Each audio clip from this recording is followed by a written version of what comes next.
Across the Park podcast is proud to be sponsored by Globe Gas and Heating. For the best kitchen and bathroom renovations, boiler servicing and repair, and central and underfloor heating in the Northwest, head over to globecentralheating.com and quote Across the Park for a free quote.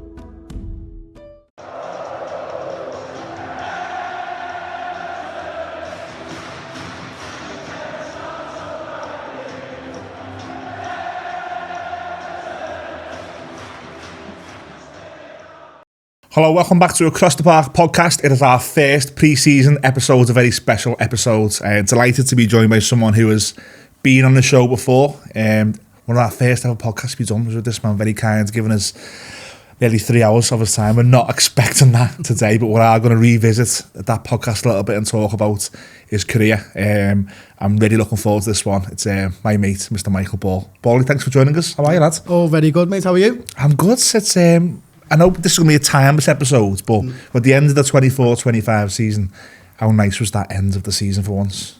Oh, it was good. It's what you probably hoped for to start the season, wasn't it? You know, the last couple of seasons has been very nervy, very stressful for the players, fans, the club, and you know, since David Moyes coming to the football club, you know, not many people knew what a new manager or what a manager difference could happen. Yeah. You know, at the end of the day, you still got the same group of players.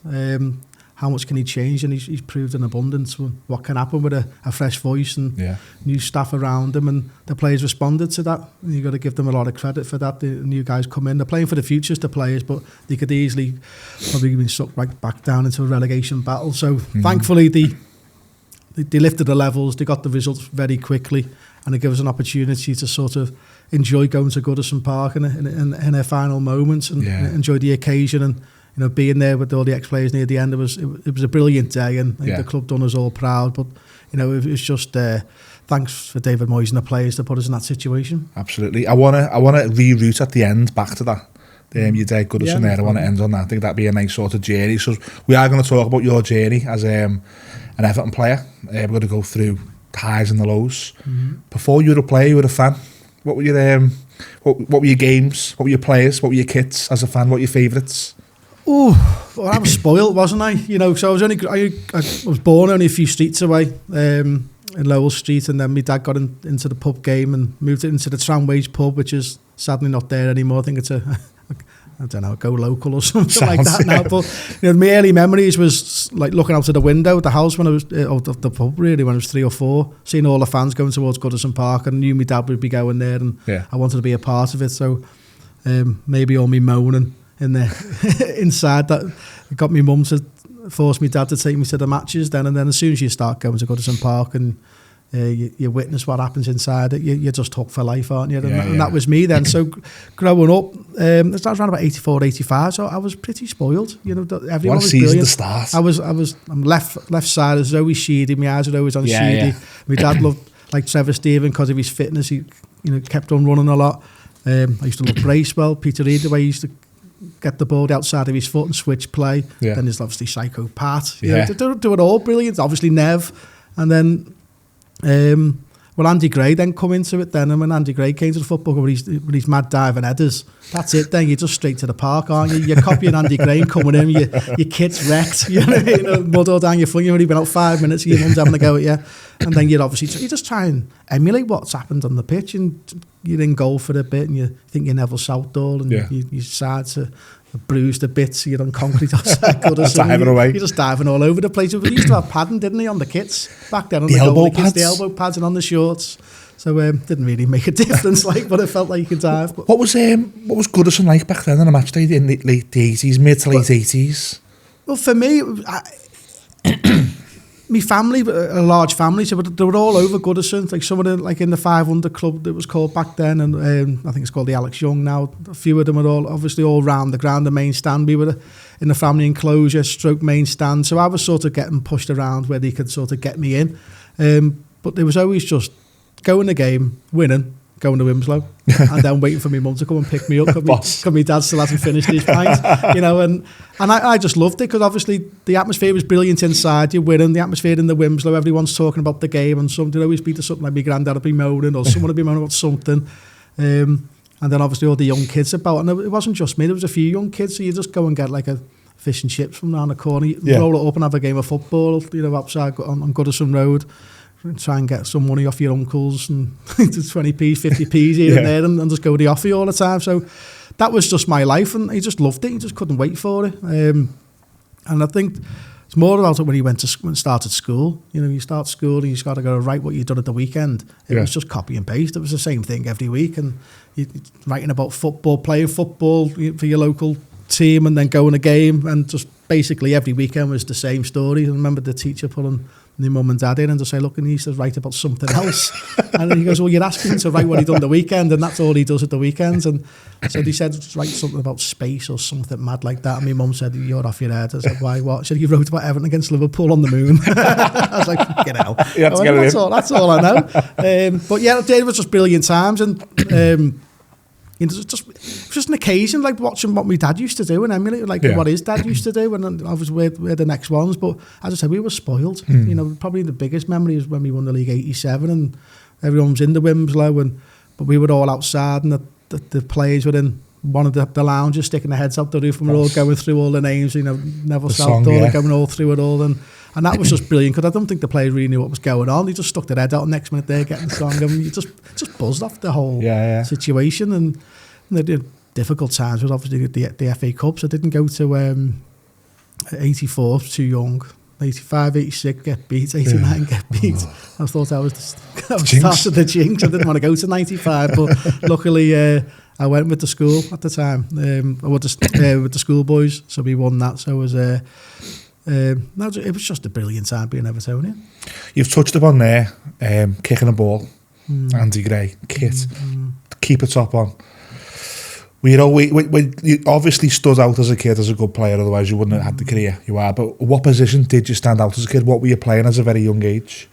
I think I was striker. Okay. I think I was always a striker. You just play anywhere. There was no sort of forced positions. You just go and play everywhere, and I think that's basically how I got spotted when we moved home. You just play around in the streets, and you play around in your estate, and then the older lads in the round, you go, do you want to come and play for our team? And then found out my dad lied about my age, so I can just play a few games. And the lads were like 2 or 3 years older than me, but you're just enjoying football. You're scoring goals, but you're basically just everywhere as a kid. You don't really get sort of put in a position, and you find out that someone scored so many goals, you want to break that, and you do that.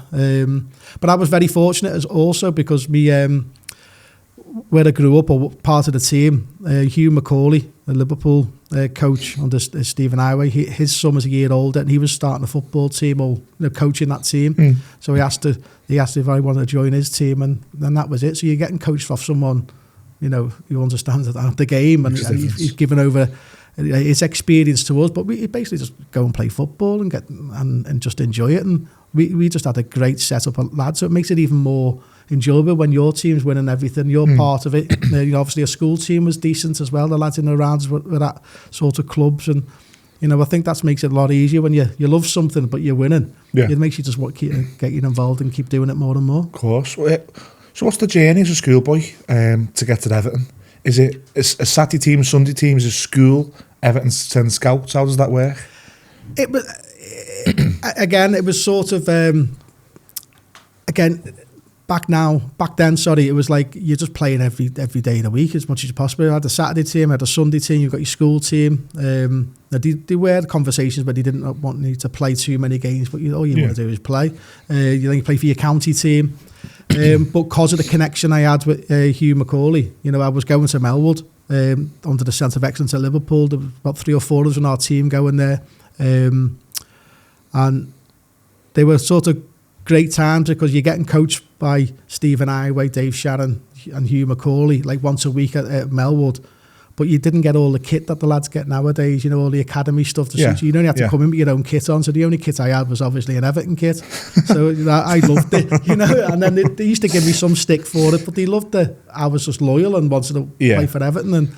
And it comes to that sort of age group when you get to 12, 13, it gets a little bit more serious where the schoolboy forms start coming in, and you get the opportunity to go and visit other clubs. So we went to Man United. There was myself, Gerrard, Michael Owen, went there, Oldham, Joe Royal was there, Jim Castle, who was the head of the youth side.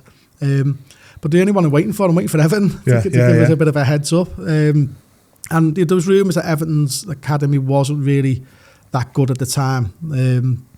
We never really played. You never played games against them. It was sort of you just went into training and the games hadn't really started. Steve Howe would pull me in and he was trying to convince me you can still play for this football club. While you did support or have love for the rivals, and Ian Rush were coming in and McManaman coming in, and they said, look, we get the echo and we look at where our Everton results are, and I was looking and going, I can't do this. It's just like, it's like Graham Souness was there. Graham Souness was he tried. He basically said, look, follow your heart, son. He said, just follow your heart, but look, we'll do everything we can for you. Follow your heart, but you're English, I'm Scottish. Okay, I'm at Liverpool. Yeah. I just had a little giggle and basically went home, and there's no rush. You've still got a year or so to figure out where you want to be, and you just want to train. My mum was saying, just do what you want to do. And luckily enough, Ray Orff ended up getting in touch with me, with my father, and say how Kendall wants to meet. I haven't even trained with Everton. I haven't even gone into them yet. And we had a meeting in a local restaurant called Street Tops, and I had to find a suit to put on. It was like 4 sizes too big, and basically go for the meeting, and it was the pointless meeting and meal of my life, but most enjoyable, where you sat down, he said hello, he said, do you want to play for us? I went, yeah, and he goes, well, get out. So basically I sat in the bar area, the waiting area of the restaurant for about 3.5 hours while my mum and dad and Howard and Ray really enjoyed themselves. I could smell the cigars, I could smell, I was sitting there just looking at the beer fridge thinking, can I rob a Coke out of there if no one sees me? And that was basically starting my journey. And my mum and dad wouldn't say what happened, but they basically said, yeah, you've signed now. And we had to wait a certain time to my first training session to go to Belfield and have a session at just the age of 14, really. Yeah. And that was me starting my Everton career, and walking into Belfield and meeting all new faces and lads you sort of recognise, and just hoping that what was sort of agreed in the contract was going to come through. It's just down to myself working hard, trying to take everything as a sponge, and saying that I'm going to turn 17, I'm going to be a pro. That was my ambition, is to make sure I was on the pitch at 17. First thing I'm thinking of when you're saying that is your dad must have loved that night, having a night out with Howard Kendall. Well, I don't think Howard liked it. My dad had a few choice words about certain players that they bought. Howard was blaming the groundsman, the pitch, everyone's slipping. Why is he always slipping all the time? And apparently it was Goodison Park's pitch. So my dad did remind him of a few bad calls, even though Howard is one of my dad's heroes. Yeah. He did. He had his choice of words to him as well. Do you know what? I was never good enough to be a footballer, so I can't really relate. I look at it from the outside, but it seems to me the pathway to the first team now is very different to what it was back then. There's no Little Shaw, there's no Pontons League. Yeah. The reserve games back then were a reserve team. You were playing with first teamers who were maybe coming to the ends. What was that like back then? Just for Little Shaw, I'm playing with like older players. That helped me immensely. Going to Little Shaw for 2 years, you obviously a good group of players you train alongside with and against every day.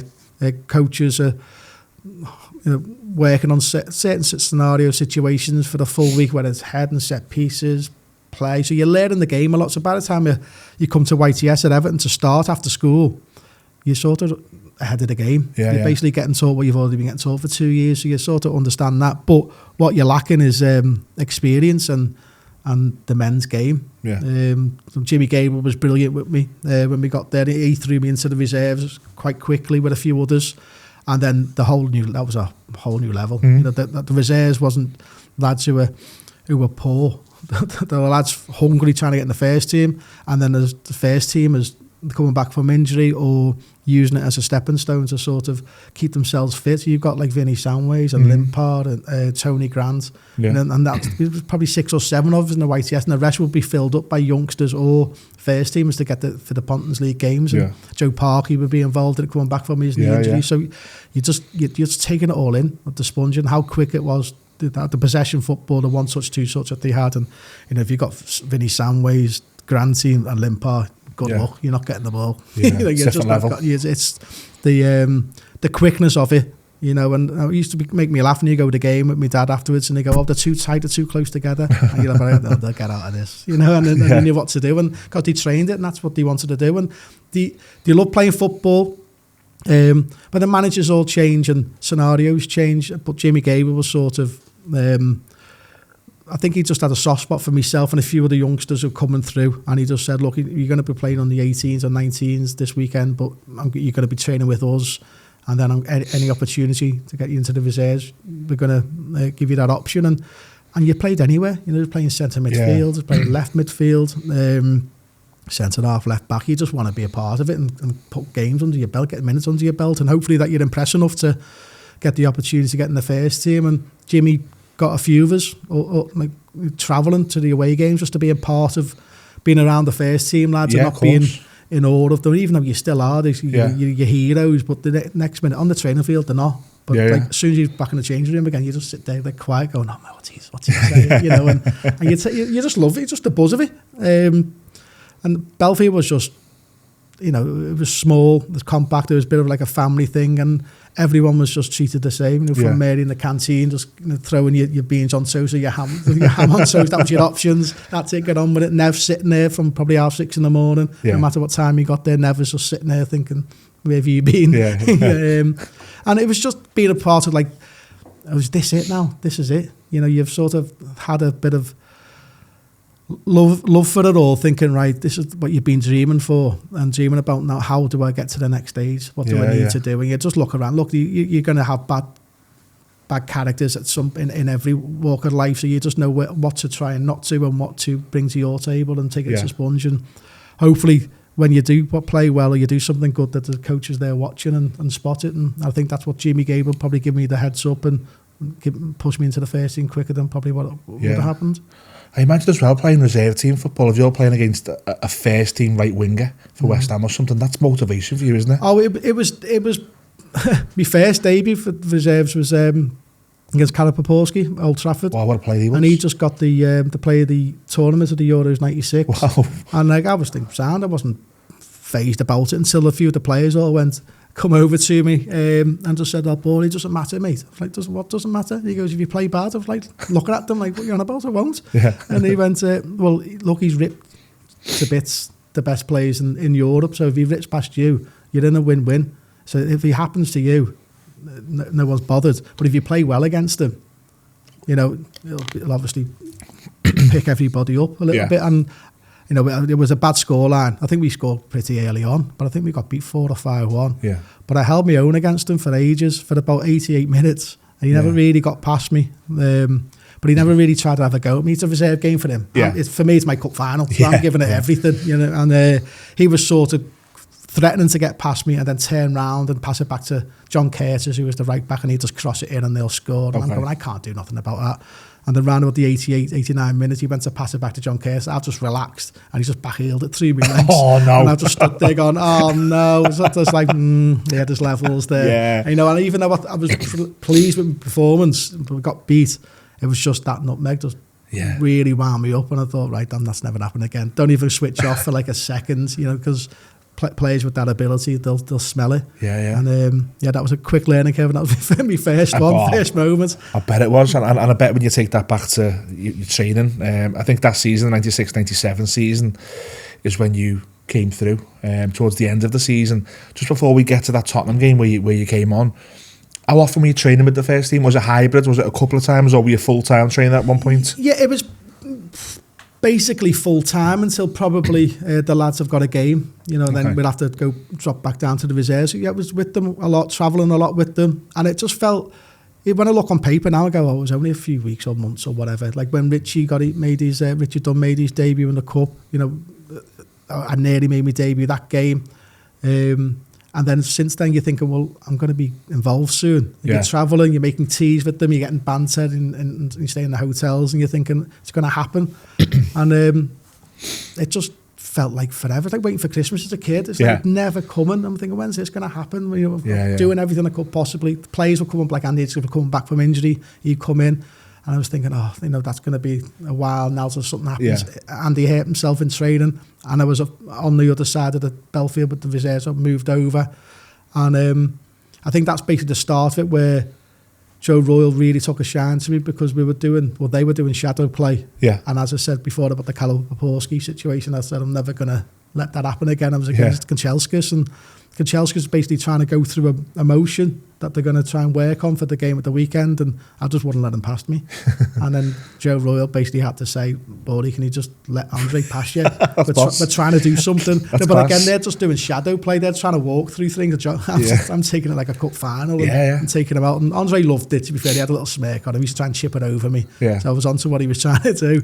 But the rest of them are getting a bit frustrated because they can't go through the pathway of what they're trying to work on. And then that was basically when I was always involved with them all then, and I was just waiting for my opportunity.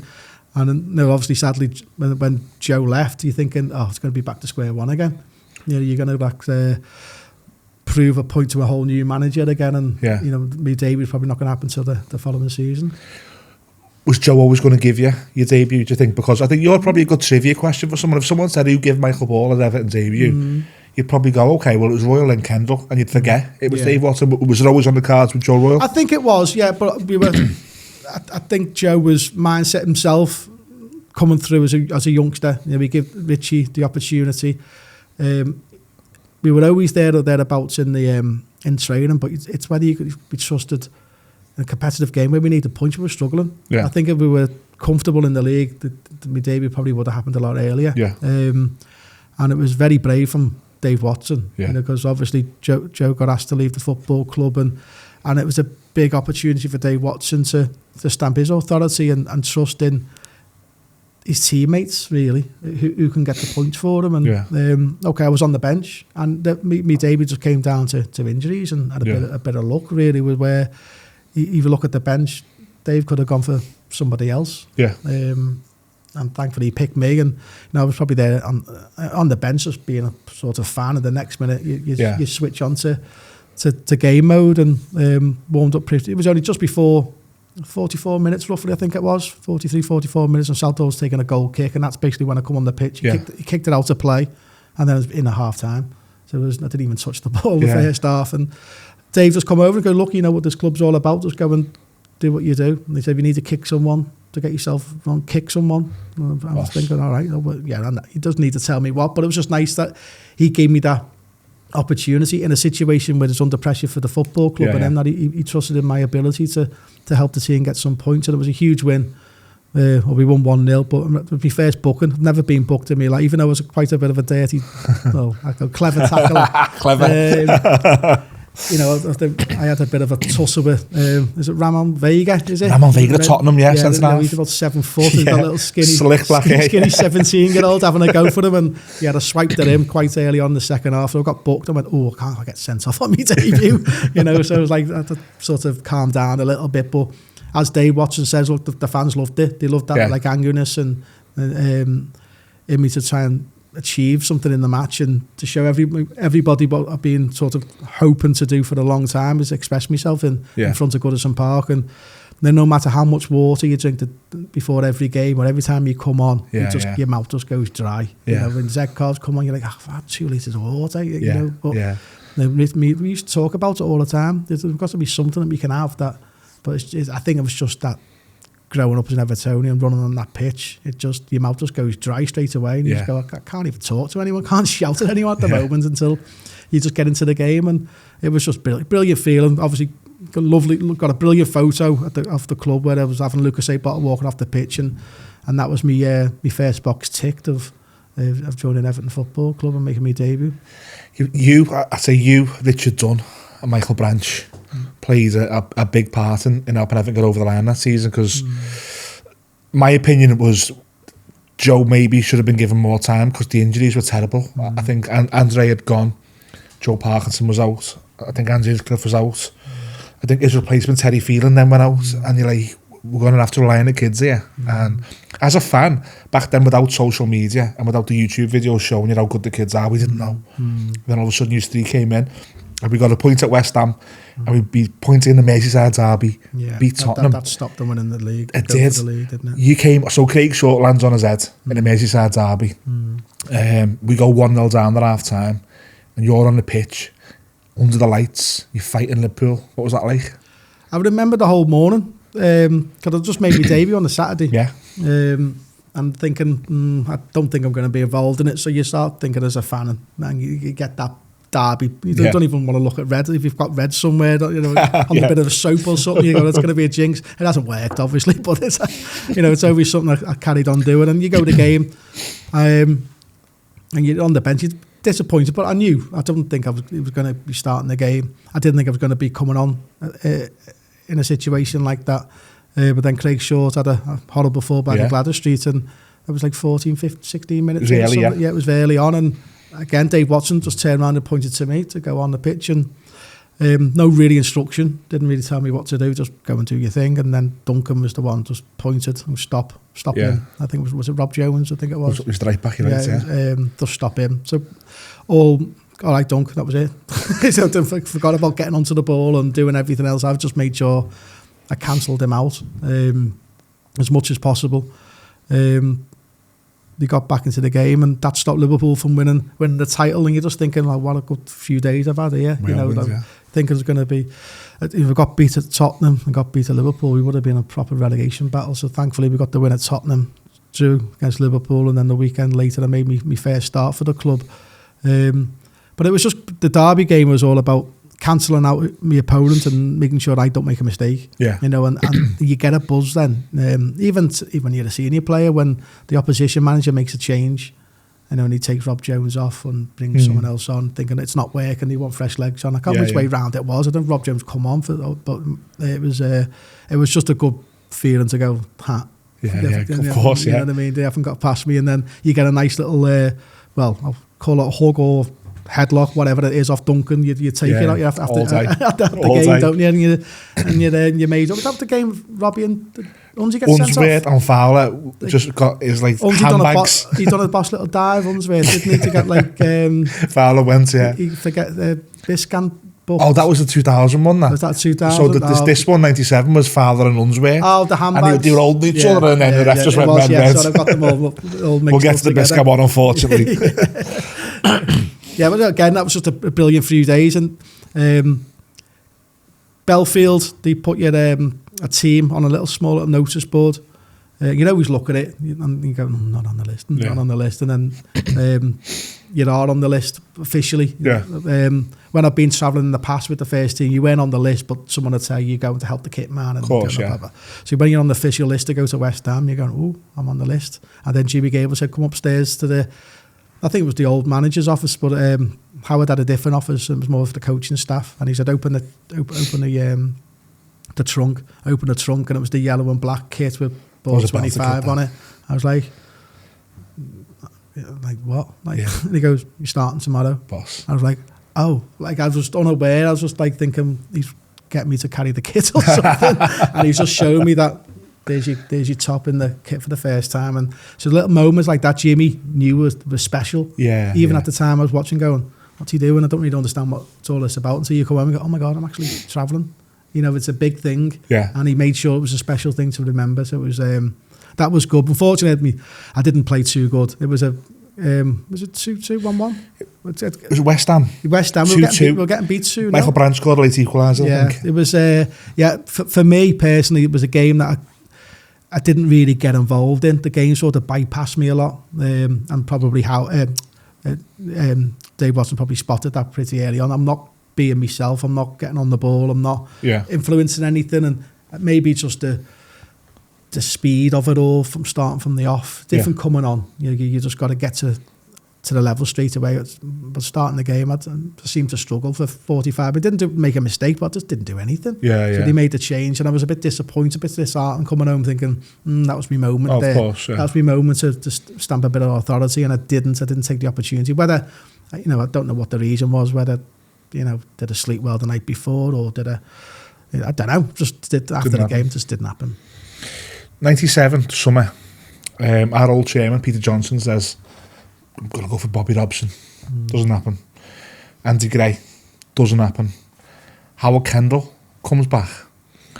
You as a player, are you thinking, I'm having this? This is going to be my chance, because I know he rates me. He signed me. Are you thinking like this could be my real season here? real world, that's probably what I was thinking. But then when you look into it, you start doubting yourself, thinking, hang on, did you actually remember me? Well, okay. Because it's 4 years ago, and that night wasn't quiet.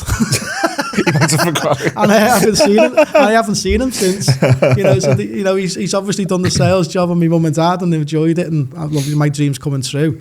But because you're 13, you don't come across the first team or the manager again. So you're thinking, how many players has he signed? How many kids has he signed? Yeah, okay, that's fair. For it? So you're thinking, does he remember me? Very good. My dad was sitting next to Andy Gray once at a do just before he was getting linked to the job, and thought it just wasn't going to work out. And obviously, I was talking before about Andy Gray. I thought he'd be brilliant to work under. But then Howard coming in, it was just like, wow, you're just hoping, please remember me. First couple of days of pre-season, not really talking to anyone. It was just everyone sort of the group. And we're just going about our things, doing our session of pre-season. I think, the little steps at Belfield. I was banging the boots, or taking my boots off, and he just sat on the other step, and you put your head down, just thinking, what? And he just bangs where he goes, I remember you, lad. And then that was it then. Great. I was like, thank God for that. Maybe that was 3 or 4 days into the pre-season. So I thought, at least he remembers me. Whether he's got a nudge off someone to say that's who he took out. But to have that respect and just so he remembers that opportunity of signing me as a kid. And then that's the faith. Then you just go, right, I'm going to show him what I'm all about. Really, you're going to show him anyway. But it was just nice that he acknowledged that he remembered the night. My mum still can't. we were talking off mic before we started, and on the great toffeeweb.com, they keep historic interviews up, and there was an interview with Howard in the 97-98 season, and he talks about having just an unbelievable crop of kids, and that crop of kids went on to win the Youth League Cup that season. It was 2 legs back then, wasn't it? They went to Ewood Park, and then I think it was Goodison. And it was a great bunch of kids. And he sort of, when he sold Andy Hinchcliffe, there's also a comment from him. He said, well, yes, he's an England international, but we've got Michael Ball coming through. And he had such faith in the kids. Did you feel that season that he said, you just go out and rely on you? I think all the kids had faith in the opportunities. The year before, Michael Branch's year, that was a fantastic year. So I think we got to the semi-finals of the Youth Cup, and I was playing centre mid, maybe alongside Gavin McCann and whatever. And unfortunately, we got beat by Norwich in the second leg. That knocked us out. But we knew there was another group coming through, like my own age group. They were just as strong, and if not stronger. And we were at Belfield. You go to the first team dressing room, but I was still involved in our dressing rooms. I was with all my own age group, with all the lads, and you'd have the banter. And they've got they had a fantastic team ethic. We're getting coached, but we make sure they play football right, and we had everything. That group had everything. They had skill, they had ability on the ball, but they just had fight for each other. And if someone, we've got a few clips, and we've got a WhatsApp group, and we get a few clips of old games where someone stuck one in on each other, and you get like Adam Farley or someone. I'll get him sorted for you. And the lads just looked after each other. So they're a brilliant team, and and unfortunately, I didn't even get involved. I couldn't get in the side. That's how good they were as a team unit. I was living on my dream playing in the first team, or travelling in the first team, and Howard was going to Southampton away and going, but they've got youth team game on Thursday. You're not involved, lad. I was like, because you want to be with your mates as well, but of course you want to be in the first team. You can't play both. Rich got the opportunities to play, and the lads were fantastic. But Howard, with Ray Hall, they knew the club financially probably in the future weren't going to be able to cope with bringing in top players, and he had to develop youngsters and had to go and try and get the best players around the local area and further afield. And i.e. Danny Cadamacci, I was on the coach going to a Leeds game, Oldham. I think we were going to play in Oldham, and we picked Danny up, coming with his dreadlock, bouncing up and down, they're full of energy. But, Danny had a choice of clubs to go to, but it was just something that, what Ray Hall said, or how Howard has sold the club to him, the pathway of playing football, an opportunity to play for Everton Football Club. Obviously, Man United were the biggest, but they were taking a lot of kids on. You can get lost in that moment. But the lads who were just involved in that group, unfortunately, a lot of them done well. If you consider about Leon Osborne and Ibo coming through as well underneath. Of course. But the lads got the pathway of playing football. Phil Jevons was our striker. There was Franny Jeffers, there was Danny, and look, not all of you can make it, can get through, and some have got to leave the football club, unfortunately. Like even Richie Dunn had to leave the football club to start his career up again. Yeah. Gavin McCann was a huge loss, you know, and you're thinking, the lads have won the Youth Cup, they deserve a better pathway. I thought they deserve, I know a few of them made debuts, but you know, you want to be sort of given 5 or 6, 10 games at least, really, to see if you can be a future of this football club. And you know, I think a few of them, a majority of them, deserve that opportunity, to see what it's all about. Because when you turn around, the players come in and you get big money, it's great for the fans, but there's a knock-on effect of the lads underneath who have been there as a kid all the way through, and you know, the pathway gets blocked because of, you know, a top stars come in. You don't want to be sitting on a reserve bench, and you know, when you're 20, 21, you want to be playing men's football, and 40 some of the lads have to leave to force their own career. Yeah, I want to try and breeze through the timeline of your career. So I've got a couple of things on 97, 98. You obviously know what I'm going to ask you about, but before I get there, it's the last season that Gary Speed captained the football club. He left to go to Newcastle. Unfortunately, never came back, and sad circumstances, he's not here anymore. All I ever hear from people is good stories about Gary Speed. I've never heard a bad word. What was he like? The change room was brilliant because the change room, they had it two rooms, and then he knocked it into one.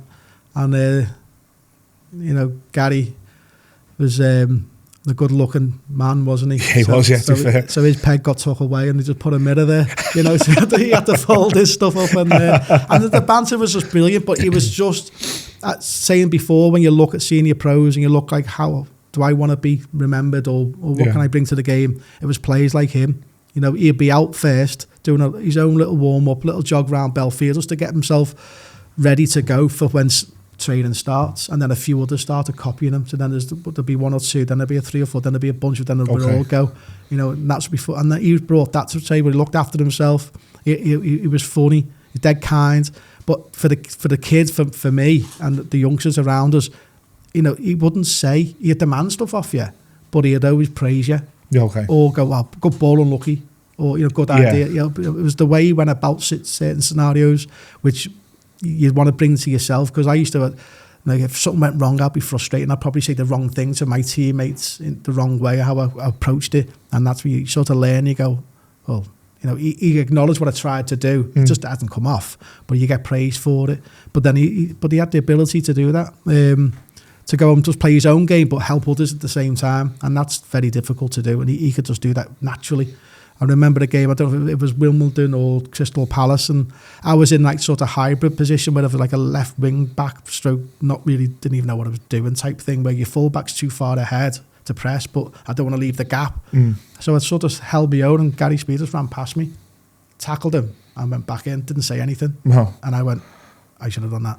That woke me up. Yeah. That woke me up. I thought, I'm just trying to breeze past the game, breeze through a game. I'm not affecting the game. Gary, without saying anything, has gone over, left his position, tackled him, or forced an error, and then not say anything to me. He didn't have to scream or shout. That woke me up. Yeah. And then from that moment on, I was at it then. Yeah. And it was just little things like that where you can sense the room, you can sense the game. Yeah. But he had the ability, you know, his heading ability was brilliant. Player. You know, he was brilliant on the ball, passing, liked to play football, but could rough it up when he wanted to. And he was just a fantastic character, and sadly he's not with us anymore. Yeah, he was a top player. I was devastated when he left. And it shows how good he was, because he went up a level to Newcastle, played in the Champions League for Bobby Robson, and stood out there, didn't he? So that 97-98 season, the first thing I want to ask you is the Arsenal game at home. I remember leading up to that game, the Echo on a Friday night, Everton are ravaged with injuries, they're going to play the kids. There's tickets remaining still. And it was sort of like, Arsenal are going to come and win here. Yeah. And Arsenal go 2-0 up in the first half. And I'm there, I'm sitting there going, okay, well, let's just keep it at maybe respectable. 1-0 Michael Ball at the park end, crowded up. 2-2 Danny Cadamarti. There's that great picture of Tony Grant jumping on all the kids on the... What was that game like to play in? And your first goal for Everton as well. Yeah, again, first goal, it's like another tick that you've been waiting for a while, but it was a total game of 2 halves. Yeah. Howard said, look... you played centre half for the kids game. I'm not the taller, I'm only 5'10", so you're going to play centre half, and you're thinking, oh, all right, yeah, I'll do it. And I thought I played well. I thought no one got behind me, no one didn't create much space. Looking at the goals, thinking I couldn't have done anything different. And at half-time, Howard went, Borley, making a change, you go left wing back. And I felt like he's not blaming me, but obviously I was part of the problem. At the end of the day, we're 2-0 down. Yeah. Needed to get back into it. And I just felt disappointed at half-time, thinking I was holding my own against the strikers. You know, right, it's like the stuff he was saying on the footy pitch, you probably can't repeat. But it was, he's just like...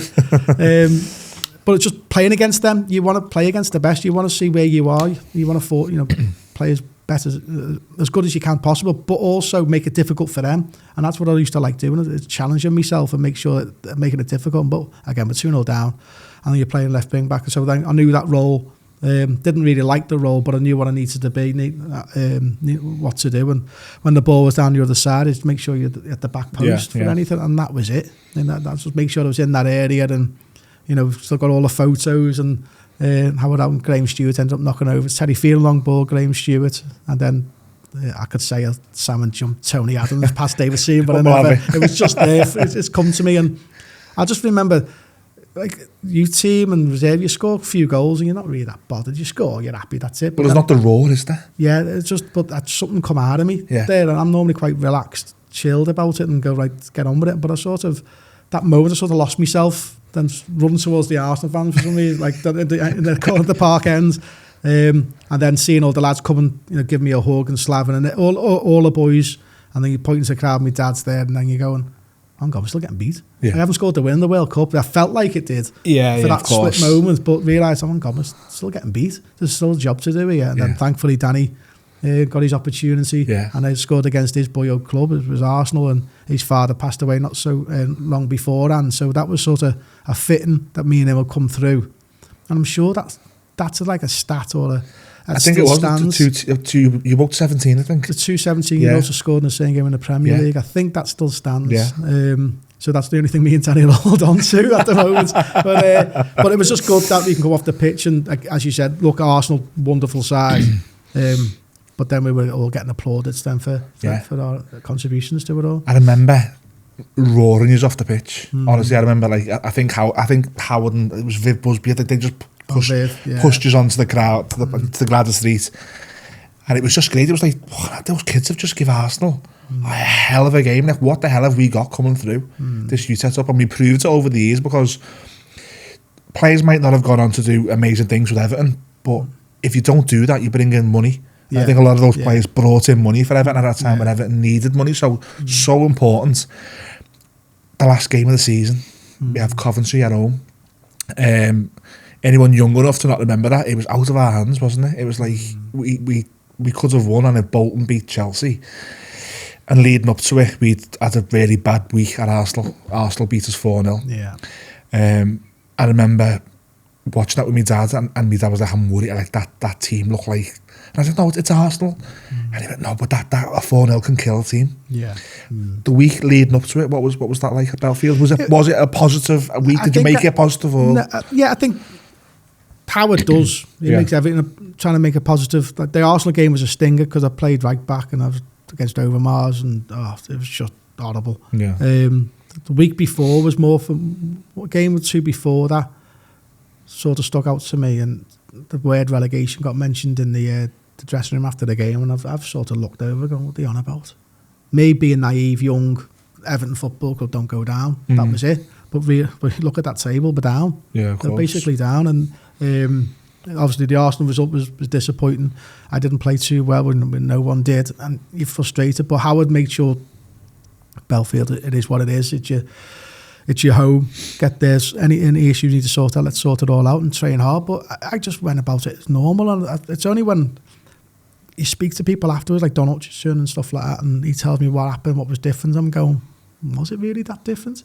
He goes, well, we went to a hotel the night before. We've never done that before. Okay. I know everyone does it now. He took us out so all the players can relax, get a good sleep, get good food. All I remember is coming in on a coach. The night before, I'm still not thinking we're going down. It's Everton. I've just got a block in front of me, really. Yeah.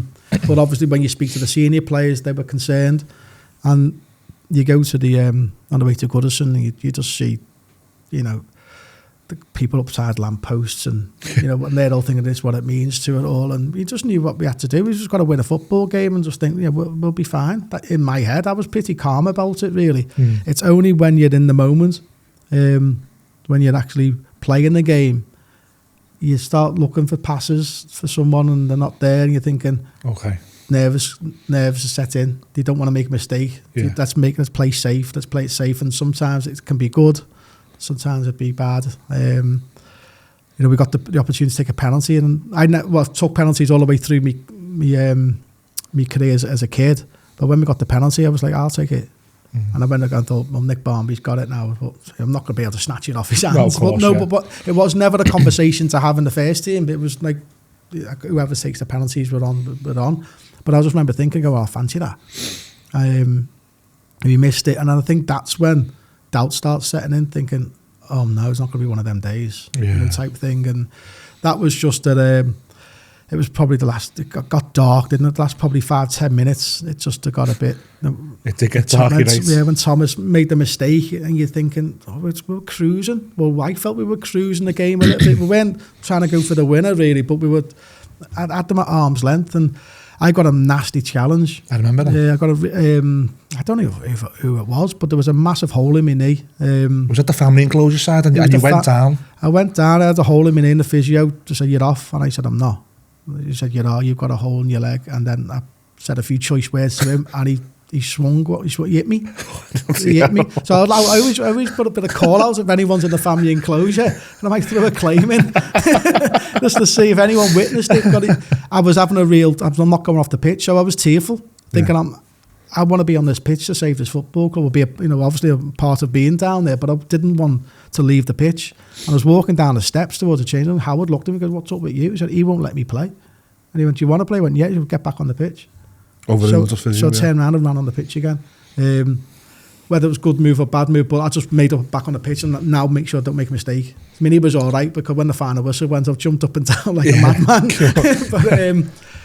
But then the celebrations, there was no celebrations at all. Obviously, the fans were on the pitch. We're down in the changing room. I get sort of hooked into the medical room and getting thrown up by the doctor round the throat. Furious. Give me a few choices. Don't ever undermine me. I was like, you lost a half a yard. You could have cost this club, and give me the runs of everything. I've gone, shut up. He said, I care about this club more than anyone here. Blah blah blah. Yeah. You're having a bit of a fight.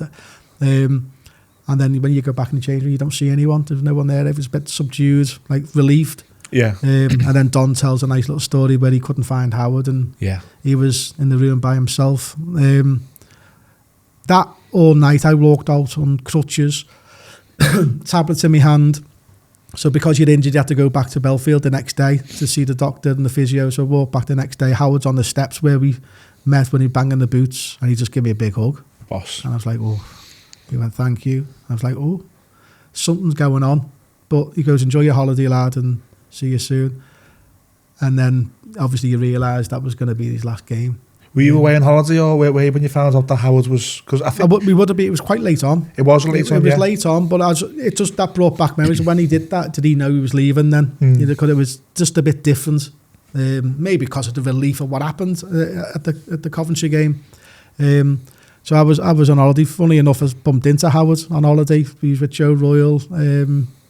He's with Colin Harvey. He's with a few of them. Had a quick hello and carried on my way. And you just think he's going to be the manager when we get back home. But no, unfortunately, he left, and it was a whole new chapter again under Walter Smith.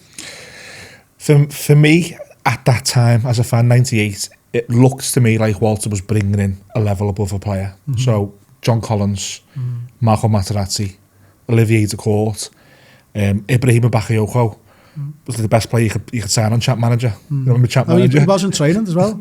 He was brilliant in training. Yeah. Well, that's what I'm getting at, because over that season, on the pitch there was no real push on. Like Everton didn't go from fighting relegation to going for a European place. Everton were very much in need of, we'll get to Kevin Campbell, of someone coming in April. But even though it didn't transpire on the pitch, what were they like at training? Were they a level better than what we had, or? Yeah, they brought something different in. I just think it was... Technically, they were brilliant. Like, Marco had a fantastic left foot. He's big, strong, the big Italian lads, but then the physicality of the Premier League, I just think he struggled at first. Archie Knox used to have a few choice words when little Alan Smith, who went to Liverpool but a year younger, he jumped in front of him, he'd been aggressive. Yeah. They weren't used to that. They weren't used to being like strikers having to go back at them, I suppose, like what they were in as growing up. But you can see technically he was unbelievable. He used to play all different types of game at Belfield, and even his throw-ins were just powerful. His passing was powerful. John was brought down, but John was more into keeping the ball, keeping possession, trying to play football the right way. But then he sometimes get caught on the ball. Yeah. And we're going with a hybrid, we're mixed. We're used to sort of not taking chances, put it in the right areas. We had players like Donald who could come and fight, turn and start putting balls into areas. But then when the new players, Oliver Court, nasty. Yeah. Nasty in training. He could put a good tackle in. You thought he was going to be a standoff like French guy, but no, he could put his foot in. He could get stuck in. But again, ability.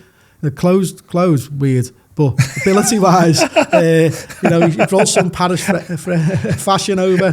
So, I don't think it worked. But he was a great lad, and obviously Ibrahim coming in, he was a youngster, but training his elbows, and he put a bit of a fight. So when you're in training, you want to put yourself against all these new players to see where they are. And Unzi and Ibrahim used to have a massive battle. It probably would be 2 or 3 fights a week because Unzi would have a go and he wouldn't let go. Yeah. And in training, he used to tell everyone, he said, in training, he's unbelievable. It just didn't happen on the pitch, it just didn't work for him. For some reason on match days, it just, I don't know, it's just the Premier League. As soon as he left, he scored against Man United at Old Trafford, didn't he, for Marseille? But you can see they had the ability, and Walter Smith's obviously trying to bring that extra to the football club to make us push up. But I just think we were just from one extreme to the other, and the hybrid thing didn't mix. But the lads were all great. The lads were all spot on. We used to push each other. Standard in training was good. Training was a lot different under the Archie Knox and Walter, but it was enjoyable. It was hard work, and we could see what we're trying to achieve. We just couldn't do it on match days, and that was the most frustrating part of it. When we did, we started getting running results, and it's all enjoyable. They go back to nothing's changed in training. Not everything's been the same pathway. It's down to us. And when Richard Gough come to the football club, he'll be. We used to call him the teacher's pet, obviously, because the connection he had. But he was right. And Gough will pull in team meetings when things are going bad. Go, look, lads, when we were doing well, there wasn't Archie's training session. Exactly the same. It's down to us, and if there's anything we need to pull out there, anything we're not happy with, address it, get it out there, be open. If we don't know how we're going to address it, and that was something from a leader of Richard Gough's experience. He said, I've only done this a few times at Rangers. This needs to be happening. We don't want to come the end of the season and think, what if? Why didn't we do this, that or the other? And we had a few of them meetings, and it was good. There's some senior players will just stay quiet, but I enjoyed it. I'll say what I feel. Well, I didn't come across anything too good to say. I just basically said there's no point talking about it. Let's go out and do it. Fair enough, thing. And they all went like, come on, let's go. And we were trying to work on things. But the lads, we were hard working. Archie wouldn't let you drop levels. He was making sure your standards were physical, being fit and ready to go for match days were great. But Walter Smith was more of a one-to-one type manager. He'll guide what his coaches, what he wants from the coaches, but he'll be pulling players 1v1 and explaining what he wants from you and what you can bring to the table. He's probably saying the same to everyone. So give him some stick or push him a bit more and stuff like that, and just help each other be there as a team unit, which we were, even though they were all foreign. A lot of foreign players, everyone was French, even the Scottish players were talking French. It was John. Okay. Could he talk, because he flew in French, could he? Yeah, John was fluent, but he was on the coach and you're thinking, I can't understand what's going on here. And as a youngster, it's a bit like off-putting talking about you, but obviously they're not. They're just, when you get older and wiser, you realise John's making them settle in, getting them used to the surroundings. And when your career goes on, you realise what they're trying to get them settling in as quick as possible to... Look, if you're from England, you move to Liverpool, they struggle to the Scouse accent, don't they? So imagine if you're from a different country. So it was John was just being experienced. But the lads were brilliant. There was nothing... They were all professional, and the ones who weren't professional, they got told. We had no time to waste, and it was just trying to get the results on the match day that we struggled on, really, consistency. It was weird because the four who came in, they lasted a year. I think it was Bakayoko, Materazzi to court. I think Alec Clellan came in as well. He didn't quite work, and it was like, okay, so we're sort of back to square one. Yeah. But when you look at the Bakayoko one, I remember thinking, would it have worked if we hadn't sold Big Duncan? Now, Everton hadn't scored a goal in the league, and they hadn't won a game in the league. November comes around, Michael Ball scores a penalty at the Park End. Everton score a goal, Everton win the game, we go home, and that's not the story. Yeah. The story is, Ruud Gullit has just nicked Duncan Ferguson. What was it like in the dressing room at Belfield when you found out? Was it a bit disbelief? Because the rumours as if the manager was not in on it, he was not happy himself. It was a strange day. I only found out in the car on the way home after the match. It must be Merseyside or something, but the day of the tickets, I was after more tickets for family or friends. So Duncan has the tickets; he's the captain. Of course, yeah. You're always like, when can I go and ask for more tickets? Like, and you go round your teammates, who's got any spare tickets, and then Duncan he just gave me the wad of tickets, so he can hand them out for us. So I was like buzzing. I've got loads of tickets here, so if I don't like you, you're not getting one type thing. So I ended up giving all the tickets out to all the players, and I was thinking, that's a bit weird. Why he's not... I just thought he couldn't be bothered, to be honest. So I gave all the tickets out to the players, had a few spares, so I went to main reception. Obviously, the game happens, got the penalty, scored the pen. And then you think, that was a big result. We needed that, needed those 3 points, and it was glad to be a part of it. And then you just go as normal. You just get changed, get showered, get in the car with all the family, and then probably halfway home, it pops up on the radio that Duncan's left the club. You're like, has he? And everyone's asking you, has he? You're like, I don't know. I'm the first I've heard. So you don't realise till the next day what's happened, and you hear the rumour mills of what's gone on. It happened during the game, or happened after the game, before the game. Is he just not there the next day, and it's like, where is he? Or is it? I just can't remember them seeing him. Yeah. I think knowing Duncan, he would have come in and at some point say ta-ra to the staff and stuff like that, or he might have found it a bit too difficult, to be honest, because he was really close to everyone. All the staff loved him.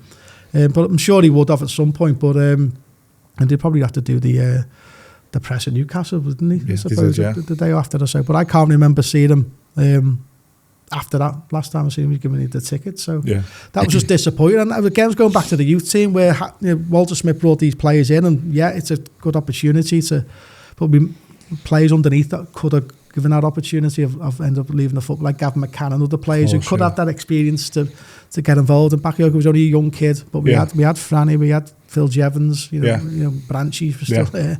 You had players that sort. It's knocked their opportunity for minutes as well, and you just don't know. Kids are not afraid.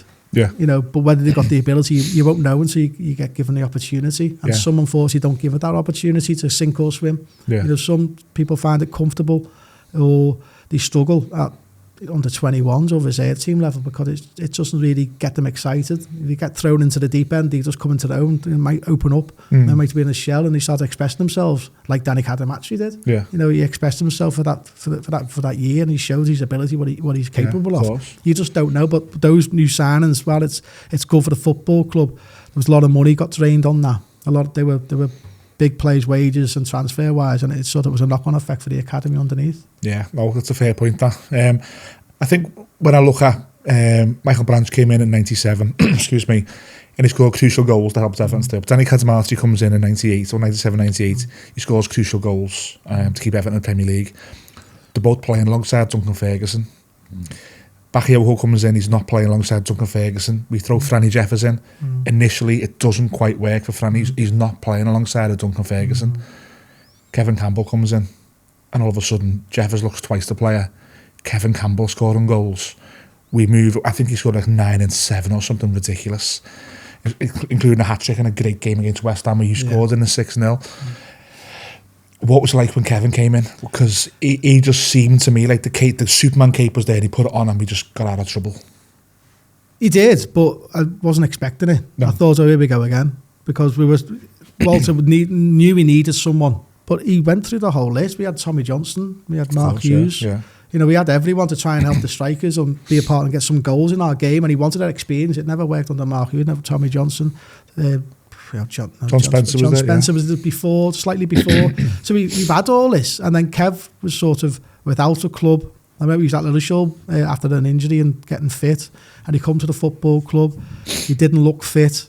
He was, you know, and you just think it's another old one. So I had no expectations from Kev. We had 2 lads on trial. I think they were Italian or Spanish lads on trial, and they gave us a bit of a run around in training. But they were small, petite, but they were like Franny Jeffers, like, but a bit stockier. Yeah. And you thought these are good. These impressed me in training. And then they got sent home, and Kev walked in, and you're like, that's gone from one extreme to the other. Yeah, you know. So I did have no expectations of Kev. Obviously knew he was a good player back in the day, but didn't know where he was. Thought he's going to be a few weeks before he gets fit, before he gets going.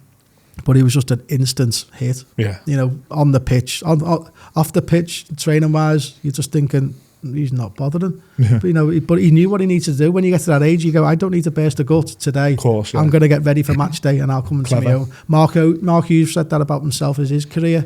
Training, he wasn't technically the best, but on match day I'll show up, and I sort of understand that. And it all that was fit around Kevin Campbell. Yeah. Kev laughed, smiled, got a buzz around the place. You know, look, he probably walked in, we were down in the dumps, and he had an experience of put that big smile on everyone's faces and have a laugh. Everyone relaxed, and then he got a job to do. But he'll tell you what he wanted. He knew, I'm not going to put the balls down the channel to him. He's just going to look at you. You know, he wanted it on his chest. He wanted it to his feet, and then he just had a natural link with Franny. Yeah. He had a natural link that he just knew where each other was. Franny knew his game inside out. He knew what Kev couldn't do, and then Franny made sure he could do that, and that just worked. And he just done the hardest thing he can do as football, is put the ball in the back of that, and he made it look simple. Yeah. You know, but I think the club just fitted him perfectly. I think the style of our team fitted Kev. You know, we had players who obviously liked playing with Duncan Ferguson, but he wasn't fit, wasn't available, and then he's moved on, and we've struggled to sort of emulate that. And then Kev just come in and seemed to take it to a whole new level. And obviously his goals saved us. Yeah, and then we signed, because that was on loan, wasn't it? Then we signed him permanently. Yeah. We go into the following season with a little bit of a, not a rebuild as such, but we lose the 4 foreign players which we've spoken about.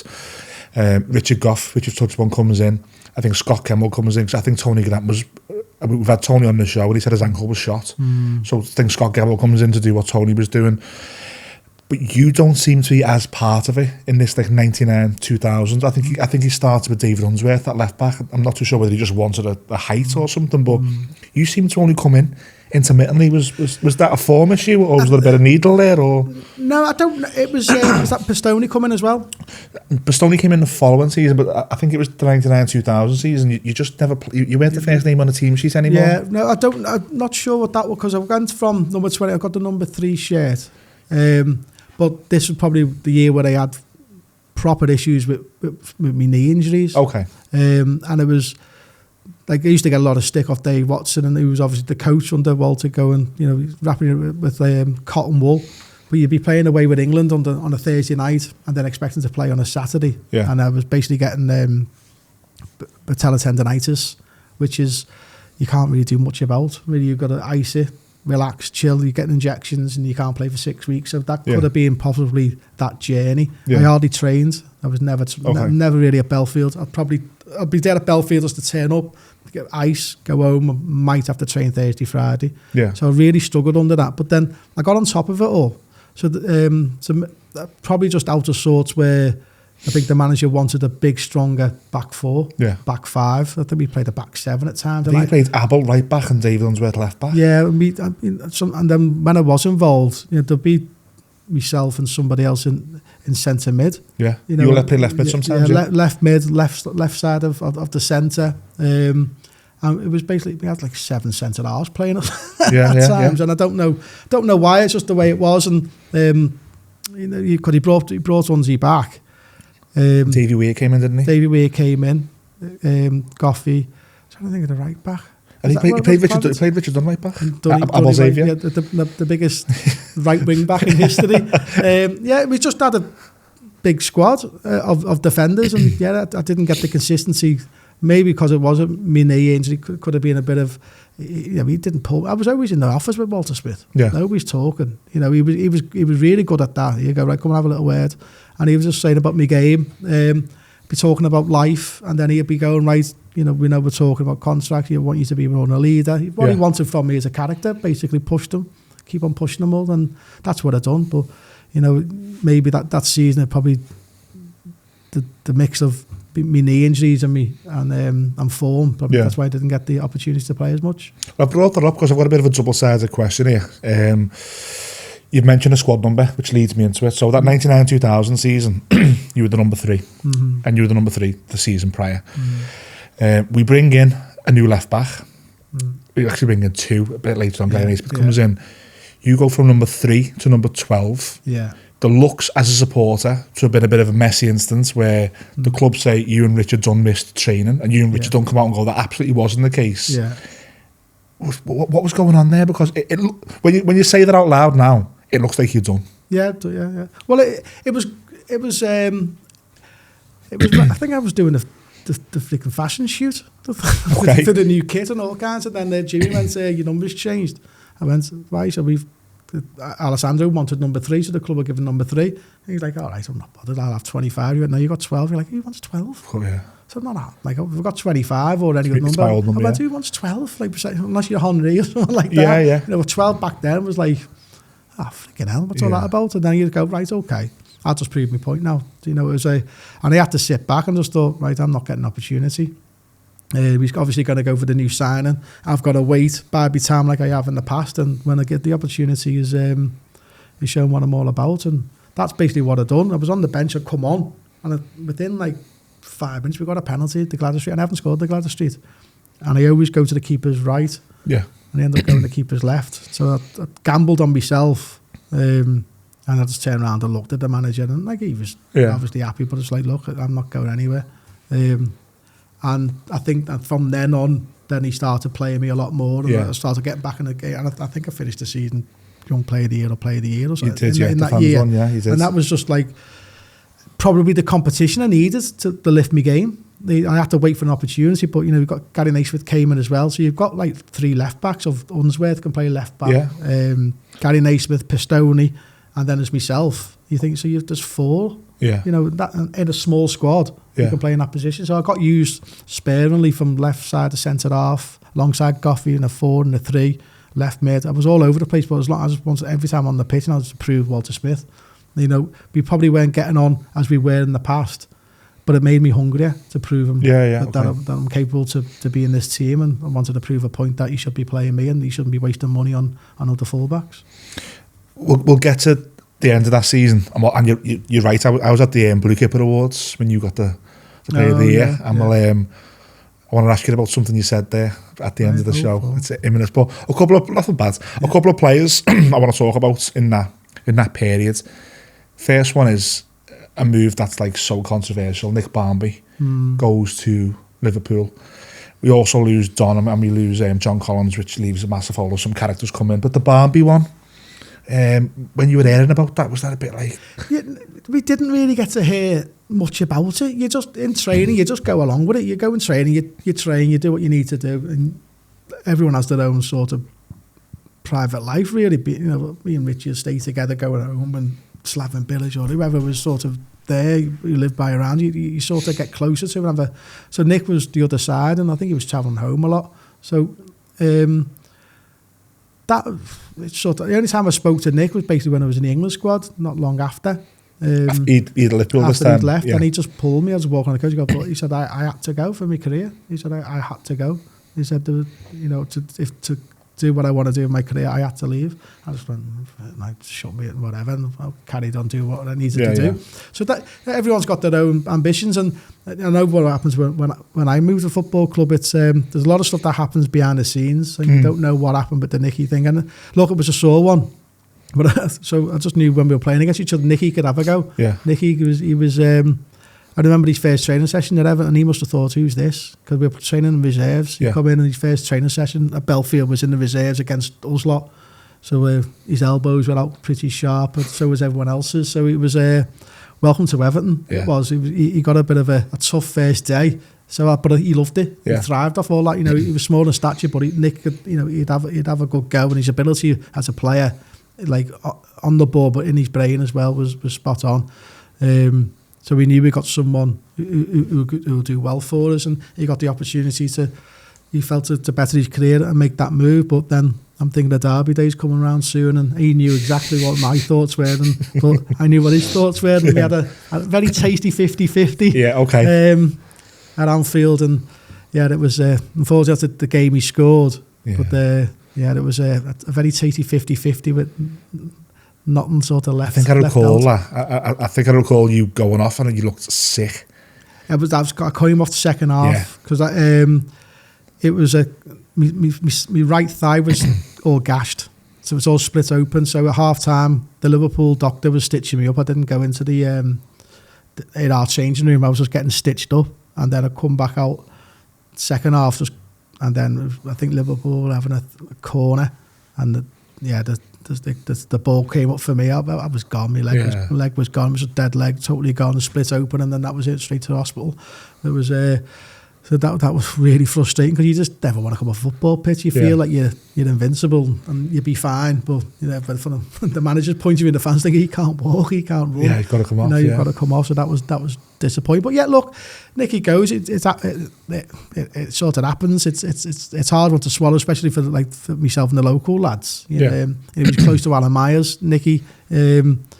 He spent a lot of time with him, so they probably know more about the story than myself. But as a player, it was just like move on, go on, and we just got to crack on. We can't do nothing about it. Yeah, we've had Alan on the podcast, and he just touched upon that, and I think he says similar to you, Nick, just seeing an opportunity. Like what happens in football is you hear that and there's a chance. He was used to moving around, wasn't he? He was a player that he probably.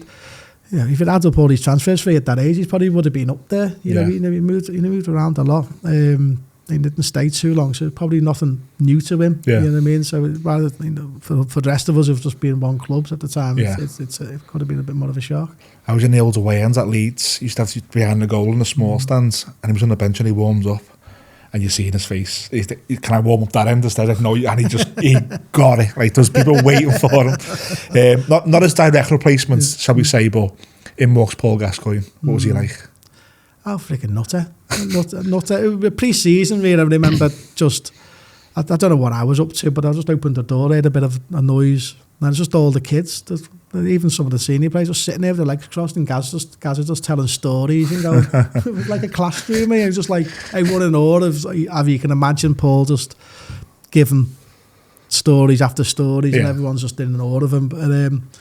But I wasn't really bothered about that. Well, it's great to be a part of it. You just want to say, what's he all about? Get him on the pitch. Yeah. And he could see glimpses. Yeah, of course. He'll throw. I remember they were doing a volley competition, and the lads always thought they were the best volley in the football club, and they were doing okay. And then Gaza kept on doing it and missing. But he was doing it freaking on purpose. So then the goalie come out, and then he just, instead of volleying, he'd done it with his knee. Yeah. And so it makes it even more embarrassing for the goalie because it's all slow motion. And he just walks off with a smile. And you go, that's clever. That's funny.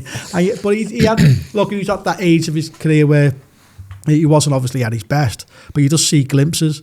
You can see what he tried to do with a football. He liked to play football, his ability. He trained a lot. He was into his fitness. He used to go for runs around Belfield after training for hours and hours. And you think, he's, for someone like that to do that, why can't we do it? Basically, similar to the Gary Spears situation. But obviously, Paul was from one extreme to the other. And if you wanted to have a microwave meal on the coach, you won't just have one. You'd have 6 or 7 of them. And so he was just.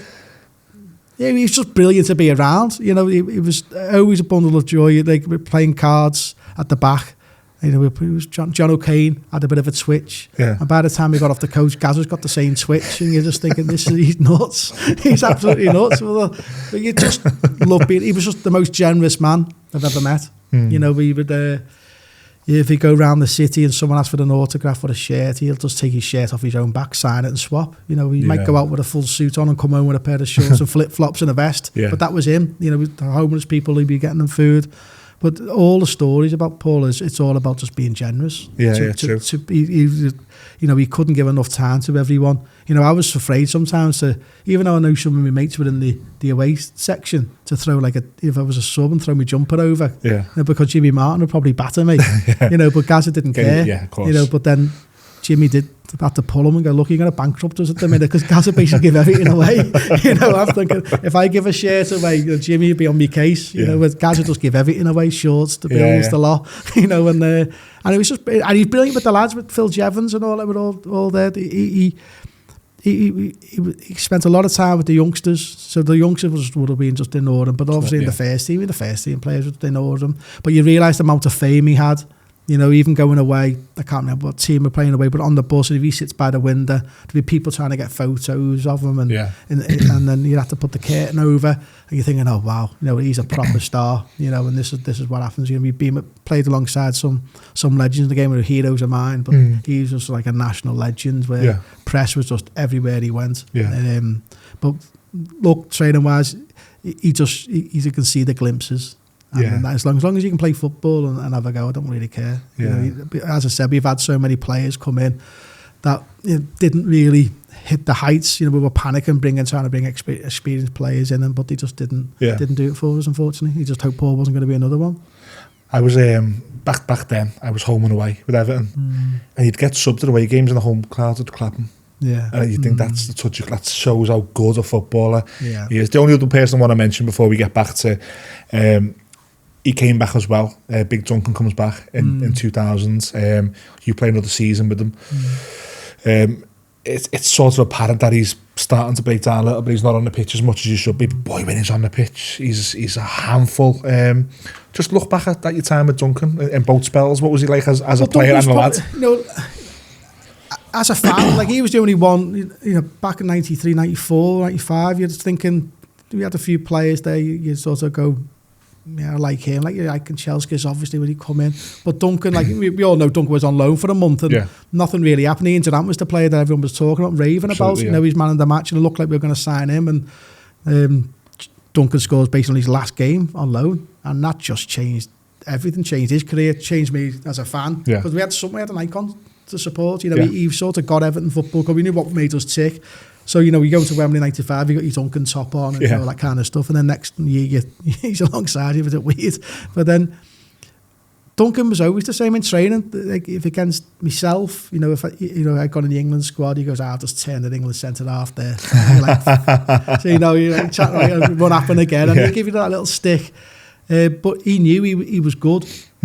Unfortunately, just his body just let him down. You know, cause when all the way through his career, when he's on it, you know, he's unstoppable.